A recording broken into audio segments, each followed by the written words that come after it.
जब मेरी शादी नीतू से हुई तो मैं काफ़ी खुश था और मेरे घर वाले भी बहुत खुश थे। शादी की पहली रात को जब मैं अपनी पत्नी के कमरे में गया तो उसे देखकर मेरी खुशी दुगनी हो गई, क्योंकि मेरी पत्नी नीतू दुल्हन के जोड़े में बहुत खूबसूरत दिख रही थी।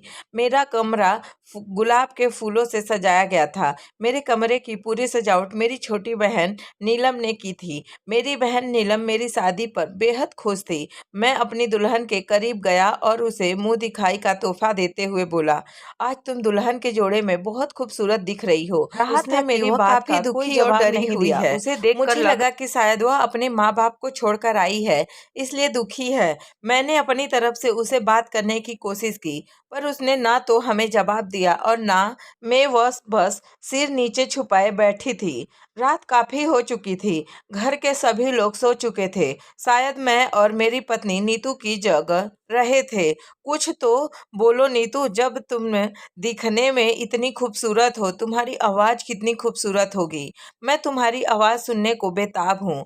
लेकिन उसने फिर कोई जवाब नहीं दिया और अपने दोनों हाथों से अपना चेहरा ढक कर फुट फुट कर रोने लगी। मैंने उसे बहुत समझाने की कोशिश की, पर वह बस रोए जा रही थी। मैं एकदम परेशान हो चुका था।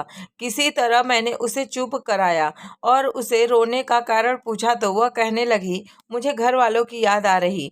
इस बात पर मैंने उसे समझाया कि हर लड़की को अपना मायका छोड़ना पड़ता है, पर वह मेरी बात समझने को तैयार ही नहीं थी। बातों ही बातों में उसने मुझसे एक अजीब सी फरमाइश कर दी कि वह मेरी बहन नीलम के कमरे में सोना चाहती है। इतनी अजीब फरमाइश पर मैंने उससे कहा, तुम क्या बोल रही हो? यह गलत है। अगर मैं तुम्हें अपनी बहन नीलम के कमरे में सोने को कह दूंगा तो मेरे घर वाले तरह तरह की बातें बनाएंगे। कुछ तो मेरी इज्जत का ख्याल रखो। वह मेरी बात को मानने की तैयार ही नहीं थी, इसलिए मुझे मजबूरन उसे यह जिद माननी पड़ी। अपनी बहन नीलम के नंबर पर फोन मिलाया। कुछ देर बाद नीलम हैरान और परेशान होकर हमारे कमरे में आई। नीलम आते ही मुझसे पूछने लगी, क्या हुआ भैया, सब ठीक तो है ना? मैंने उससे कहा, हाँ नीलम, सब ठीक है। तुम्हारी भाभी की तबीयत सही नहीं है, यह तुम्हारे कमरे में सोना चाहती है। लेकिन ध्यान रहे, घर वालों को यह बात पता नहीं चलनी चाहिए कि तुम्हारी भाभी रात भर तुम्हारे कमरे में थी। सुबह होने से पहले तुम इन्हें मेरे कमरे में पहुंचा देना। नीलम मेरी बातों को बहुत अच्छे से समझती थी। वह मेरी बात समझ गई। उसने कहा, ठीक है भैया। पूरी रात मुझे नींद नहीं आई कि कहीं मेरे घर वालों को यह बात पता न चल जाए, पर मेरी बहन बहुत समझदार थी। सुबह होते ही वह मेरी पत्नी नीतू को मेरे कमरे में लाकर बिठा दी।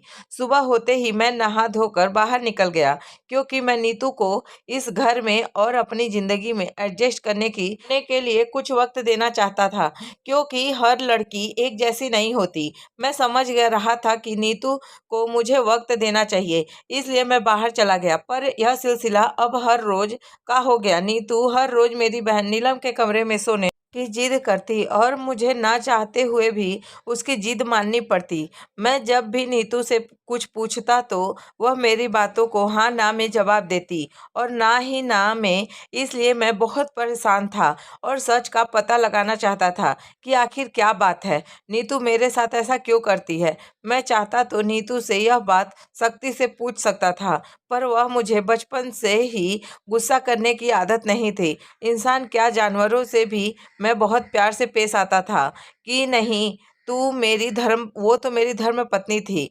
काफी दिन ऐसे ही गुजर गए थे, पर अब मुझे एहसास होने लगा था कि मेरी मासूमियत का गलत फायदा उठाया जा रहा है। एक दिन मैंने नीतू को बहुत नरमी से समझाया, देखो नीतू, मुझे जज्बातों और एहसासों की कदर है, पर हमारी जिंदगी ऐसे नहीं गुजरेगी। तुम्हें अपने रवैयों में बदलाव लाना पड़ेगा, वरना इस हाल में मैं तुम्हारे साथ नहीं रह सकता। मेरे इतना समझाने पर भी उसे मेरी बातों का कोई असर नहीं हुआ। वह मेरी बात सुनते ही फुट फुट कर रोने लगती।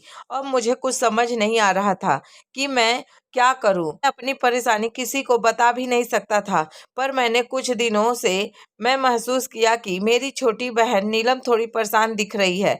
शायद उसकी प्राइवेसी डिस्टर्ब हो रही है। कुछ देर बाद नीतू नीलम के कमरे में आई और आते ही उसने दरवाजा बंद कर दिया। वह मुझे नीलम समझकर रो रही थी।